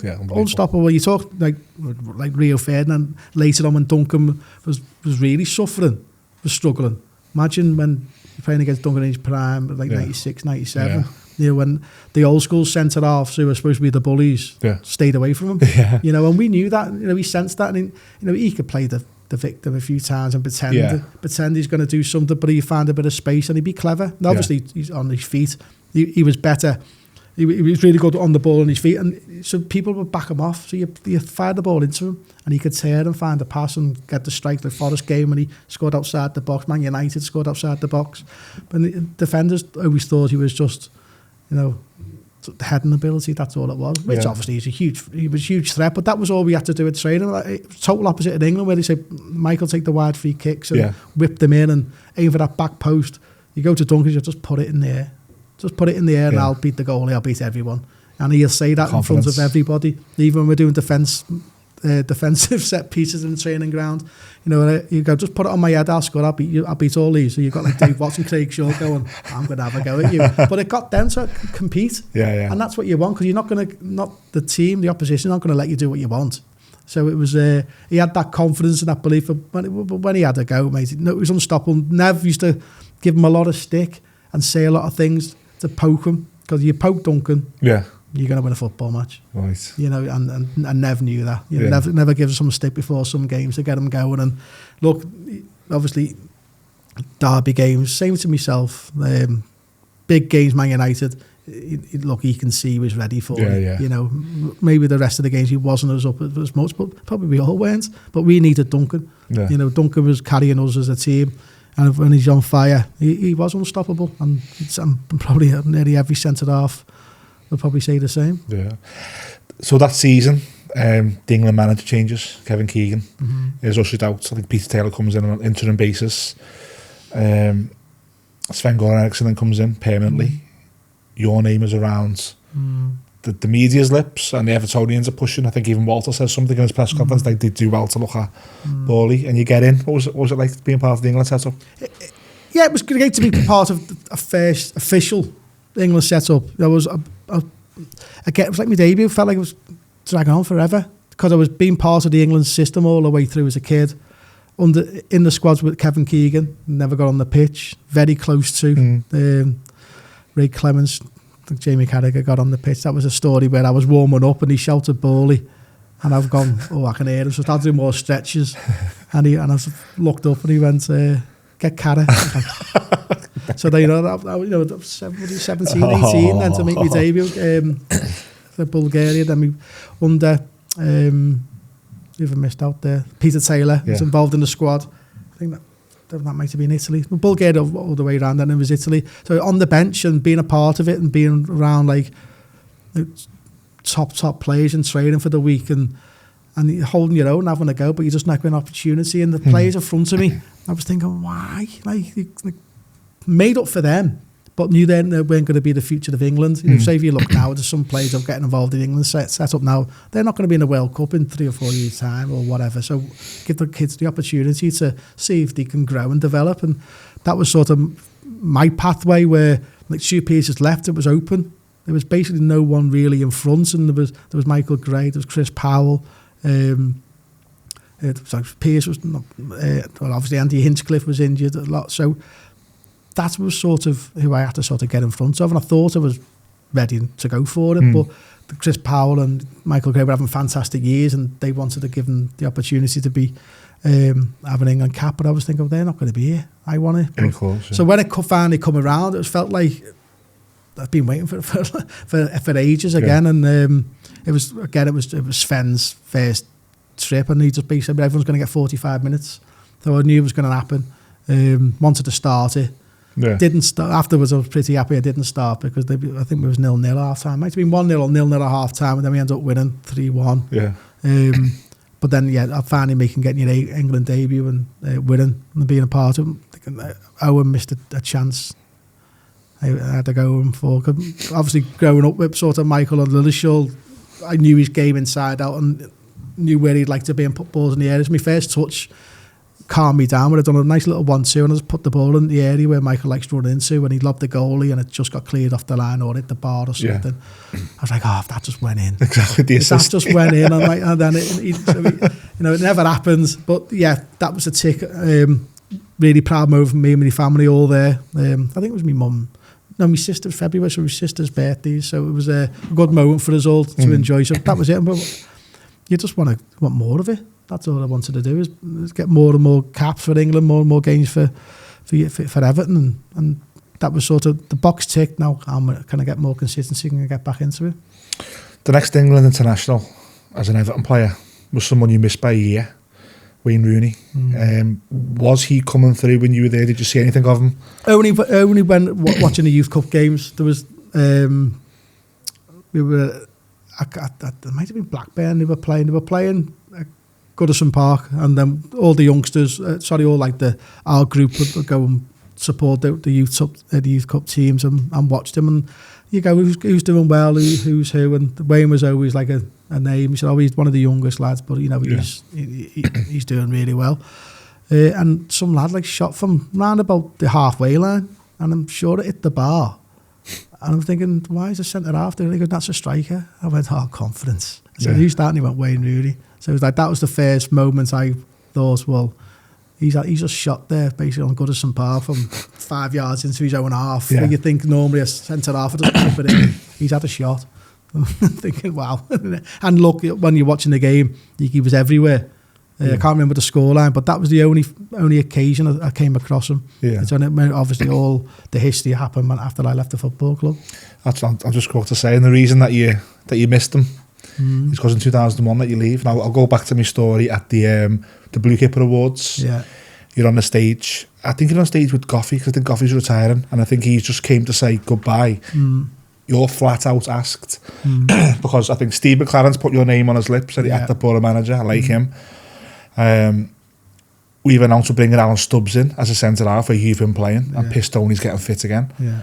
And all of a sudden we're thinking, is he the asset? Is he the one who's going to give us some money? And you go, not going nowhere. Not going nowhere. If anything, I want to stay on for longer. Yeah. It's a big cheer. Yeah. Was that your intent, that you did yeah, want to stay? Yeah, because that was the Blue Kipper one, and there was the club's end of season awards, and Alex Young, my dad's hero, he presented me the trophy for it. And look, I wasn't one for speeches back then. You know, you're very shy, you don't really want to talk, but you got to thank everyone. And that was it. It was thank you very much. I'll see you next year, and make sure I had eye contact with the ones to be above, or no, the board members, to be honest. Because we were in talks. They were in talks all summer, but there was no rush. You know, I had 18 months left. There was no rush about it, but it was more about, I was a key part of that team again, but it was more about more games in my previous contract that I needed open discussions, and those discussions were on open, talking about captaincy, like obviously being with Goffey a lot, Walter Smith talking about captaincy, and that was part of the discussion. So there was no rumours that I never spoke to anyone. John Toshak was talking about me at Real Madrid, and I'm in Heskey. There was Steve McLaren. But that was all paper talk, and Man United. But Walter put his arm around me because, look, I'm best mates with Alex. He said, United have always been watching you since a young kid. But if they're ever interested, I'll be the first one to tell you. And I was like, well, I'm not going anywhere. So I don't understand this conversation. But it was nice to acknowledge it, to say, don't listen to the papers, basically. Yeah. And that was it. So I was on holiday. Coming back, my agent was Trevor Stephen. And there was, all we're talking about is a new contract to come back to. And got the phone call. I was away in Spain, and Franny left. I remember, yeah. And I picked up, I found out back in Spain, I had to buy the paper, but it was always a day old. Yeah, okay. I was like, so I texted him, what are you doing? Because he told me he wasn't going to go anywhere. Yeah. I thought we were going to be the future. Just texting him, what have you done? And within like a space of 10 days, my whole sort of football career changed, because I got told to come home early. I was staying on holiday with my family. My friends were all coming over. Come home early. Trevor said, go to Park End reception Wednesday to sign your contract. All agreed. Brilliant. Got there about a couple of days later. So I got there at Wednesday, went to reception, didn't know I was turning up. Said, I'll just go up, sitting in the waiting area for quite a while. And then she just came out and she said, unfortunately, no one's here right now. The board have changed their mind. The receptionist told you that? Yeah. And I was like, oh. So I was thinking, we changed my mind, thinking the wrong day or something. And and then obviously came home and then spoke to Trevor Stephen, and he went, right, I'll find out what's going on. And it was that way. Apparently Bill wanted to push it through, and the board weren't too willing to offer me that contract, and thinking, well, he's got 18 months left, we can just see how he is. And look, that was horrible. That was really hard to swallow, because you just told everyone. You've told everyone you're re-signing, you're coming home, cut a holiday short to sign for your club long-term. So it wasn't be a captain that year, but it's going to be a progression. And that's all my boxes ticked. Then you're thinking of testimonial, you're going, well, so I'll be there 10 years, man. And that just gets taken away from you then. And then that's where it all got a bit quiet with Walter. Pre-season, I had my knee operation, a knee injection in Walton. Didn't go well. Pre-season started at Everton. I couldn't join with the first team, so I was on my own. And Walter didn't speak to me at all. Which he's got a job to do. He's got to look after the new players on the pre-season. But I was just separate. I was in the medical, wasn't in the changing room. I was back with the youth team. I was in the first team dressing room. So I just had to make sure to get my knee fit. And then all you do, whether it's true or not, you're just listening to the guidance in and around you. Well, Howard Wilkinson was England. He was telling me what I need to bring to the table is play more forward thinking. You've been too defensive at Everton. You've got to bring out your natural attacking alongside your defending. And you're going, I don't really care. I just want to get back in. I'm going to stay here before he leaves. Right, you know That was my ambition, get back fit. And Trevor Stephen basically told me, Walter said, you're just going to play in the reserves. You're not going to play football for this football club. So I had no other option to go and find clubs for it. So Steve McLaren was one. Liverpool was the next one. Crazy, that one. And by the time I went back to Spain with my family to Spain, Liverpool have faxed an offer in to the fax machine, and my best mate seen it. So when I was out and about, and I went back to Everton and said, you can't let me do this. No. I'm not going to go, but I'm going to show Everton, look, this is a contract. off the arch rivals, which I'm never going to be going to. And you don't want me. The team I want to be at, they don't want. It's a life-changing move, that is it? That everything changes then. I've got new steam account for the England situation. That's why he was a big fan of me, because the England setup. Yeah. Quick phone call with him. Come up, see the stadium, the new setup, the training ground's unbelievable. I said, don't care. Don't care what training grounds like. You know, I just want to play football, but I want to play for Everton. But thanks very much for the interest and blah, blah, blah. And that was it. Done. Pre-season happened, training on my own, started jogging a little bit, started getting a little bit fitter, thinking I've been in this situation before. That year 99 I was out of the fold, I got myself back into it. I'm just going to do the same again. But the club just started accepting offers, and I had to go and choose where I want to be. Trevor Stephen lived in Glasgow. He said, look, let's come away, just get out of the city for the weekend, just come and say hello to Rangers, out of respect and to see what they've all got to say. And to be fair, that move totally changed everything, because David Murray, the chairman, he was like, showed me that he don't want to cuddle. He just, I don't know, he's doing a sales job on Rangers, and I got sucked right into it. You know, I was like, wow. Do you feel wanted there straight away? Totally wanted from the minute, from the manager, the advocate. He's obviously a top manager, but his English wasn't too well. But you've got the chairman who's lost his legs on crutches, walking you around Ibrox and showing you the history of the football club, showing his time. I've never met anyone. I've never met the Everton board, and I've been there for so many years. Never spoke to them. Yeah. They spoke about me, but never directly to me. And you're thinking, why can't Everton be like this? Why can't that happen? But you feel a bit bitter and obviously gutted, your dreams coming to an end. But then you've got to switch on your mindset and go, they're thinking about joining the Premier League. I know it hasn't happened. They want to push Champions League. They want to do this, they want to do that. The England manager's telling me that will be a perfect fit to bring on. They want to play football and they go forward a lot. That'll add to your game. So you listen to all that and you go, yeah, right. But at the end of the day, I want to play at Everton. And when you get told that's a no-go, you've got to think, that's my next option. And Rangers knew about my knee history. But Walter was very quiet. Walter's obviously very close to Rangers. So Walter, something within David Murray, are very, very close. Yeah.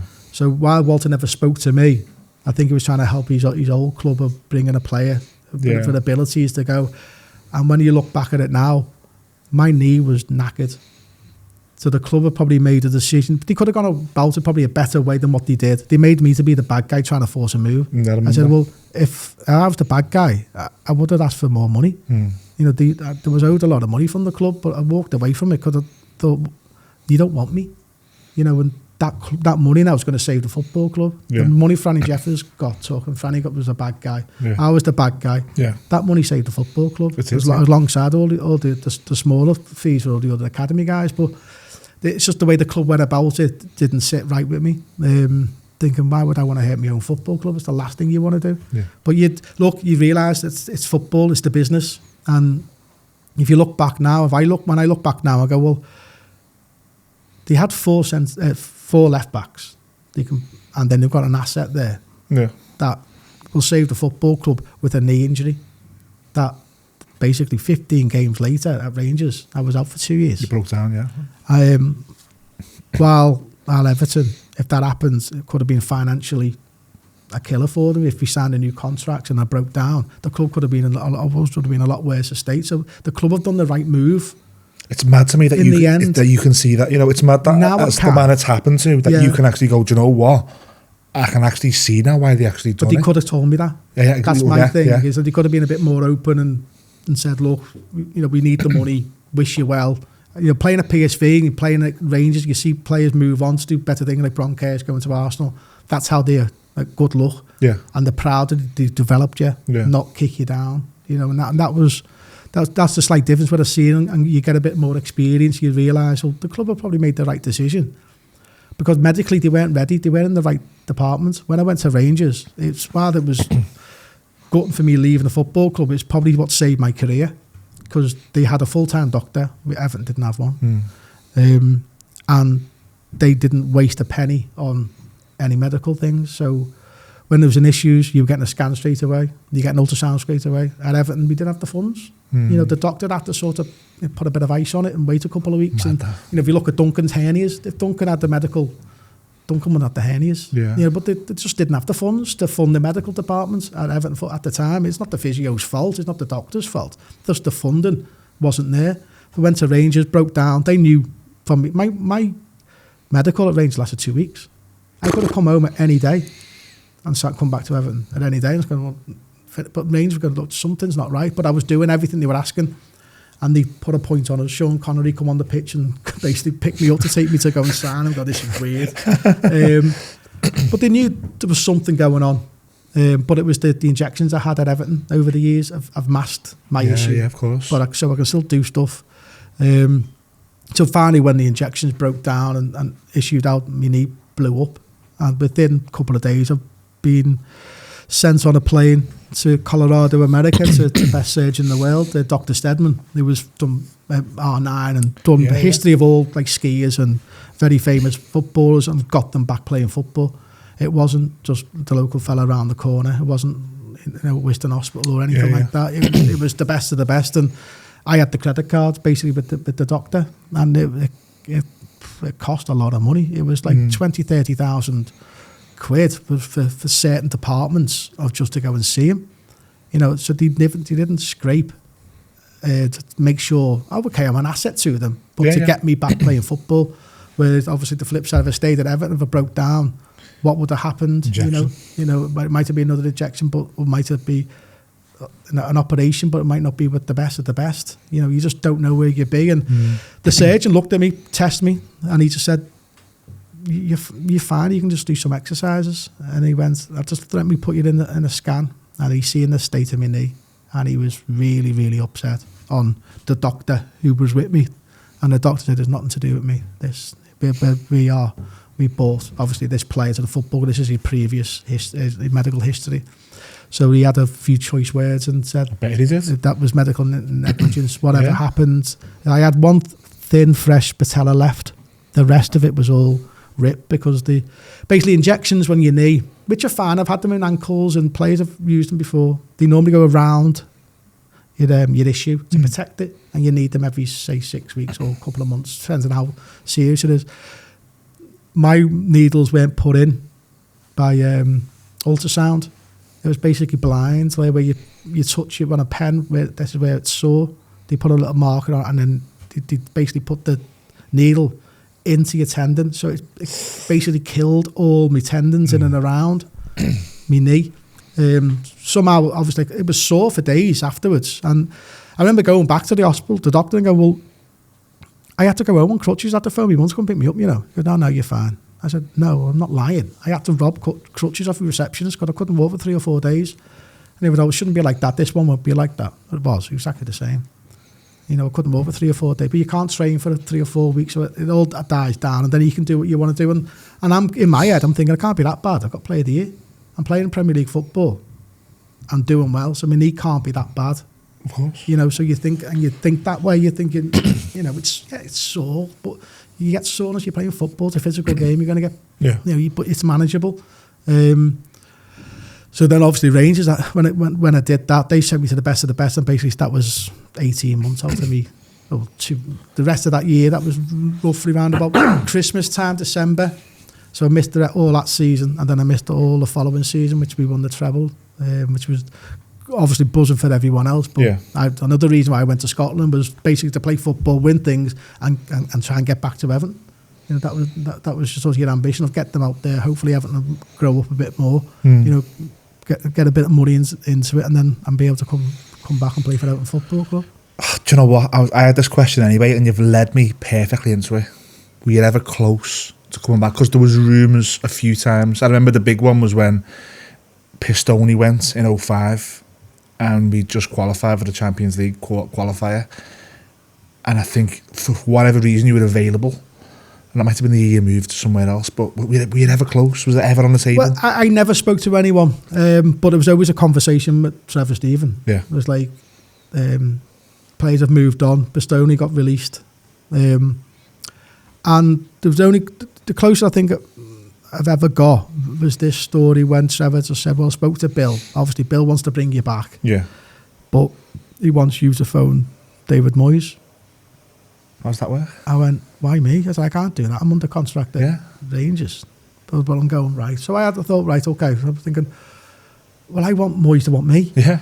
And not being big-headed or anything, but it sounds on the offsetting of, if I'm chasing and forcing a move. The Rangers contract was the reason I was available because I was costing Rangers a lot of money on future payments. So they wouldn't let me play certain games. Triggers. The triggers if I hit 60 games, 30, 40, 60 games. So I was free to sort of talk to whoever I want.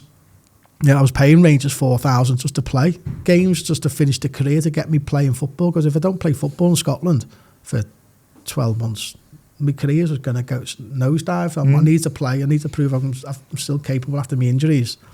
So that was worth every penny to get me out there. We ended up winning the League Cup, the league.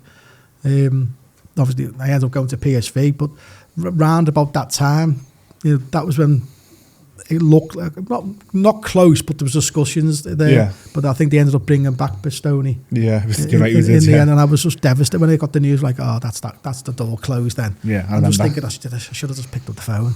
I should have picked up the phone. But it's one of them things where, look, I think David Moyes also at the time, a lot of players went back. And it never worked. Yeah. And I think I was sort of last on that list and thinking, I don't want to bring another one back. Yeah. And he probably think I'll have the same effect. Yeah. Which is sort of... Franny went back and he didn't work. Yeah. And obviously Duncan went back. Yeah. And I'm going, I want to go back. Yeah. But I can see David Moyes doesn't know me from Adam. Yeah. He knows obviously the Rangers connection and up there he know of my career, but he doesn't know me as a person. And I'm thinking if I did make that phone call, he might have, or met him, something might have changed, but no, it was always discussions, always like a dream to happen, but no, unfortunately, never. I'm gutted it never happened, because I would have liked I say that, and I say this from before a couple of weeks ago, because I'd liked your Everton story to have ended on a better note, but I think in a weird way, when you were on the pitch with the ex-players against Southampton, and I know you've done some work in the lounges and stuff, and you've got a nice relationship with the club now, and I think the people who you were maybe dealing with are no longer there. So I think when I seen you come on, because I've known you for a while now, and I know you've got family in the park end, and I've seen you like laughing and stuff, and you were waving, and you were on the pitch. Yeah, you walked the Gladys streets and you clap. Is that a nice end for you in a way? Especially Goodison Park. Is that does it change the narrative a little bit? Yeah, it does. No, look, the club have always been good. If I needed anything, they've always tried to do what they could for me, and but it's just like a full circle for me. Yeah. As I said at the start, like going to Wimslow with my dad and my granddad, and then I take my lad, my nephew, and the missus comes every so often, and my sister, my dad. Just 7, 8 of us all together in the park end. So we're just going there and being a fan. Yeah. I don't want to be going back as an ex-player. I like being involved with the fans and just enjoying being around with the family and set of lads set the group of supporters that we all go to the game with every week, and that's just our life now. Yeah. And so, it's Brosnan being an ex-player and being a part of it, but I don't want to be treated any different than all the fans.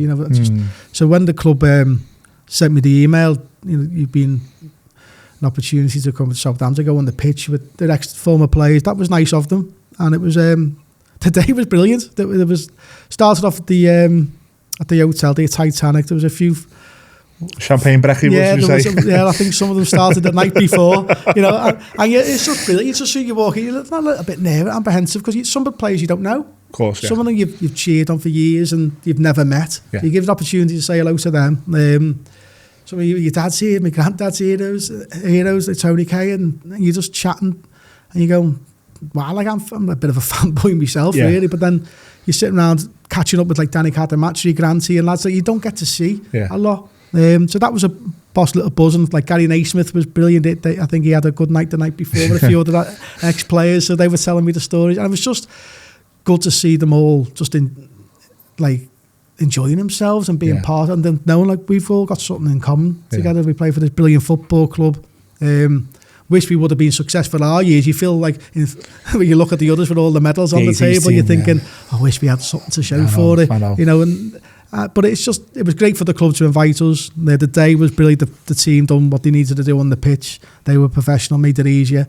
Seeing Nev just being Nev, just the stories he comes out and just gives everyone stick straight away. But it's just a brilliant buzz to see them, because we don't get you don't get opportunities like that. Yeah, of course. And that was just a good day. Going on the pitch, seeing your family. And they're seeing you on the pitch as well. Young ones who my two oldest ones have seen me, obviously, but then the two youngest ones never seen me on the pitch. So that's why my miss had to get dragged down and taken to the game, and she can sit in my seat for the final day. But yeah, that was good for them. I was going to try and get them on the pitch at the end, but I robbed a bit of grass. When I was sitting down watching the show, I thought, I'm going to handful of grass here, take that back. And it's still green now, so it's obviously not. There's a few chemicals, plastic or something. It's still green now on top in his bedroom. So, yeah, that whole day worked out brilliant. I thought the club done fantastic. And to be a part of it and to share it with ex-teammates and friends and heroes that I've always looked up to was brilliant. Boss, we started the podcast with you being a supporter. We've ended it with you being a supporter, and the middle was just a great story. So, Bally, thank you so much for coming back on Across the Park podcast. Yeah, no problem at all, mate. Hope you enjoyed that, guys, as much as I did. Michael Ball is probably his 5th time on the podcast now. I harass this lad all the time, but he's so kind with his time. But that was a story of his Everton career for our YouTube subscribers. So please like, share and subscribe. This is a timeless episode. There's no point me looking forward to next season or last season. This is going to be a timeless episode. If you're watching this in the future, leave a comment. Let us know what it's like in there. We can't wait to read that one. But as always, thank you so much for watching, and up the toffees.